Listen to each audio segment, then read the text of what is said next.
You know, the website YouTube used to be a fun place for videos of fun and games, but now it's a place to find bone-chilling footage of snipers shooting U.S. troops and other anti-American propaganda.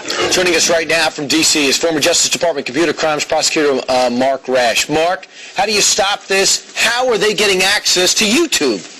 Well, they get access to YouTube the same way every 16-year-old in America gets access. You just log on and post whatever you want. Yeah, exactly right. And I understand on Friday, prosecutors in Great Britain charged 6 suspects in a plot to kidnap and kill a British soldier.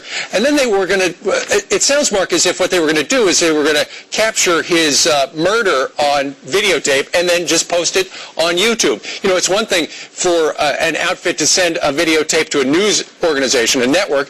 They may decide not to run it. But when the terrorists actually can just download directly to YouTube, this gives them the kind of access they've never had before.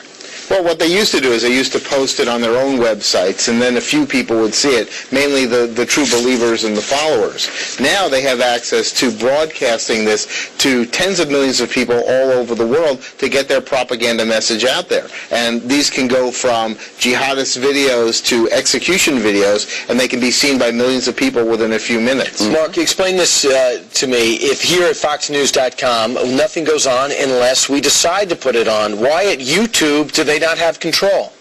Well, YouTube doesn't control what's put on. It's a bulletin board service. Anybody can put anything on there. Now, YouTube does take stuff off. If they get a complaint, they can remove something. But there's tens of thousands of videos put on there every single day, and YouTube doesn't watch every video and decide what to put on. In fact, if they did watch every one, they would be an editor, and they'd be responsible for everything that happens. So when they get a complaint, they take it off. Now, I do know that in the last couple of weeks, they've cracked down, and stuff that's been pirated off of like Comedy Central and stuff like that, YouTube has taken down. But when it comes to like this stuff, insurgency video, why do they leave it up? Freedom of speech? Well, partly freedom of speech, but, you know, they have terms of use and terms of service, and they say anything that is offensive or incites violence or incites criminality, they'll remove. But there's a lot of judgments that have to be made. Is it simply because people object to it that they have to take it off, or because they make their independent judgment that it incites violence? Well, I don't know if it helps in getting advertisers. Oh, insurgent video, let me get, I'm a major corporation, let me sponsor that.